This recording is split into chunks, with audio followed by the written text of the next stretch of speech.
was going to be available. That's not what he's saying. He's saying that because in my opinion, they're saying that because he's sitting there saying, look, they didn't really have him ranked that high. They didn't think they were going to draft. I don't know who ultimately pulls the trigger on this. Here's the bigger issue. I don't even really care why he said what he said. This is what it tells me, though. What it tells me is that this young man is ice skating uphill. That's what it tells me. Because they are not in lockstep as far as how they view him within that organization. Why else would you come out and say, as I was driving home on Friday night, if you would have told me we were going to draft Shedeur Sanders on Saturday, I would have said, that ain't happening. What that means is there's enough people at the top of the totem pole who are like, nah, he's not for us. Let's rewind to April 25th, 2025. The NFL Draft. Round 3 is winding down, and Shedeur Sanders, once a Heisman hopeful, is still on the board. Shockingly, Cleveland Browns owner Jimmy Haslam had just finished his evening when someone asked if Shedeur could be their pick. His response? That's not happening. Not happening. Those were Haslam's exact words that Friday night. That's not just doubt. That's a hard pass from the top man in the building.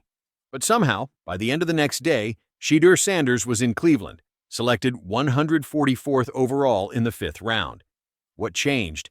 According to Haslam, a conversation happened. A vague discussion with the right people. That's it. That's the only justification for one of the most controversial QB picks of the draft. So much for having a franchise plan. I think that's really more of an Andrew question, okay? But I think, what was that pick, 146? We thought he was good value at 146. We have good process, okay? And if you'd have told me, let's see, we picked him on Saturday, right? Friday night driving home, y'all are going to pick Shedeur, I would say that's not happening. But had the right people in the room. We had a meeting about it Saturday, and we had the right people in the room, and ultimately Andrew picked the player. I mean, what the hell? Why are you saying that right now? He's on the team. Exactly. So if you're Shedeur Sanders and you're sitting wherever you're sitting in the dorm rooms in Berea, like that I slept in when I played for the Browns too during training camp, and you're watching or you're watching the news and you're seeing the owner sit there and go, no, well, as of Friday night, they weren't even thinking about me. And then they had a meeting and the right people were in there and they wound up drafting me. I'm sitting here going, man, am I really at the right place here? Do I have people that are all rooting for me that want to make this competition here really fair and equitable? They want to make it an organic competition? Or are there ultimately going to be some people who are saying, I didn't want this guy. And so they're not going to support me in those personnel meetings. But Haslam didn't stop there. He made sure to deflect the responsibility and pin the decision directly on general manager Andrew Berry. At the end of the day, that's Andrew Berry's call. Translation? Don't look at me if this goes south. This is classic NFL power dynamics. If Shedeur shines, everyone shares the credit. But if he busts, Berry's on the chopping block. Berry, for his part, didn't exactly sound enthusiastic either. He admitted it wasn't the plan to draft 2 quarterbacks. Remember, Cleveland had already taken Oregon's Dillon Gabriel earlier in the draft. Berry told reporters, "We didn't necessarily expect Shedeur to be available in the 5th round." And so, what did they do? They scooped him up. Not because they had a vision, but because he was still just sitting there. This wasn't a calculated move. It was a reaction. They drafted Shedeur not because they wanted him, but because they didn't want to be the ones who didn't. NFL quarterback you could be. I mean, thank you for saying that, because I don't, like, my job here isn't to prove people wrong. Like, I prove myself right. And I fully have self-belief, you know, and what those people say, that's just their opinion. So I don't truly care. They don't really live in my mental space about that type of stuff. It really doesn't do anything for me. My issue has all along been process. So Jimmy is touting their very solid processes that led them to taking Dillon Gabriel and then 2 rounds later Shedeur, knowing that, look, the fan sentiment is going to be in Shedeur's corner. He's just, and I've told you, like, in all this discussion, people online are like, why are you singling out Shedeur? Why are you analyzing or overanalyzing Shedeur? I'm like, because I don't care about the others. I don't care about Kenny Pickett. Oh, we got to talk about that later, too. I don't care about these other quarterbacks. I certainly don't care about Dillon Gabriel. I think that was a wasted pick. And then 2 rounds later, to me, they've set up this whole quarterback room for most likely failure. Andrew Berry gave the textbook GM response. Best player available. But come on. You don't just stack quarterbacks on a whim unless you truly believe that guy has value, or that your room is wide open. And that's not the case in Cleveland. Deshaun Watson's fully guaranteed contract looms large. Gabriel was the targeted rookie. Veteran Joe Flacco remains in the mix. And Shedeur? He's an awkward puzzle piece in a room already crowded with egos, playbooks, and expectations. This wasn't about best player available. It was about worst optics possible if they didn't take him, and he went on to shine elsewhere. Barry and the Browns may have felt pressured, maybe by media, maybe by the hype machine surrounding Deion Sanders and Colorado football, or maybe, just maybe, they panicked. What the Browns have is what I would call low sports self-esteem. Jimmy Haslam, who's got some money, he drafted Johnny Manziel, Baker Mayfield, and Deshaun Watson. Those were his calls. Headlines.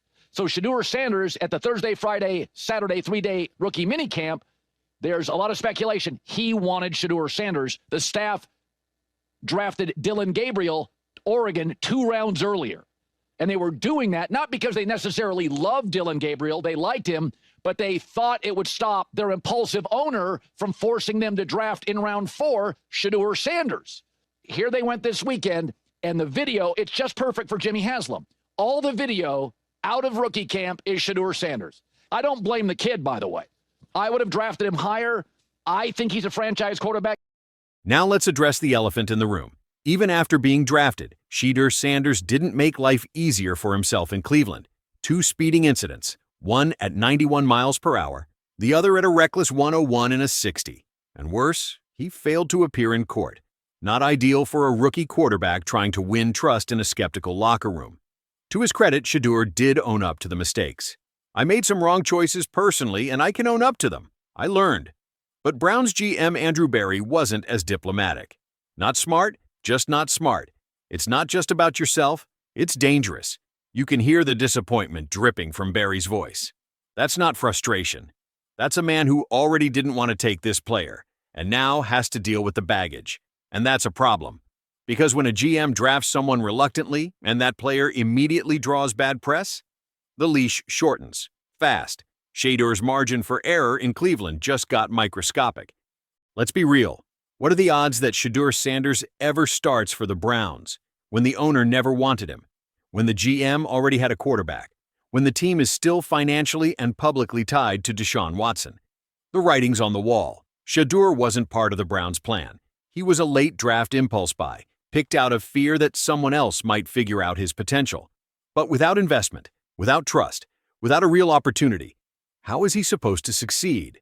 This isn't a situation built for player development. It's a pressure cooker. And if Shedeur doesn't light up preseason games or outplay multiple quarterbacks in training camp, he's not going to QB1. He might not even make the 53-man roster. That's the uncomfortable truth. Let's not forget who Shedeur Sanders is, the son of Coach Prime, Deion Sanders. There's always going to be extra attention, extra media, extra noise. The Browns may have liked the idea of grabbing some headlines in April, but the reality of having a Sanders in your locker room, that's an entirely different beast. Cleveland is a blue-collar city. The Browns organization is one that struggles enough with quarterback controversy and front office turnover.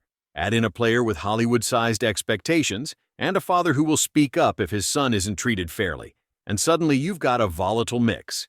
This isn't just about football. It's politics. It's PR. It's control. And the Browns never looked like they wanted any of that smoke. So what now? Shedeur Sanders finds himself in a franchise that didn't plan to draft him, whose owner publicly admitted as much, whose GM took him begrudgingly, whose coach has yet to fully embrace him. And to top it off, he's under the spotlight for his off-field decisions before ever taking a real NFL snap. That's not a fair shake, but it's the reality. If Shedeur wants to succeed in Cleveland or anywhere in the NFL, he's going to have to overcome not just defenses but doubt from inside his own building. Because, make no mistake, the Browns never wanted Shedeur Sanders, and unless he forces their hand, he won't be more than a name buried on the depth chart. What do you think? Should the Browns have ever drafted Shedeur? Is the front office sabotaging his chances, or is he just not ready for the league? Drop your thoughts in the comments. Smash that like button if you think Shedeur deserves a real shot, and subscribe to First Down Daily for more behind-the-scenes NFL drama, controversy, and everything they don't want you to know.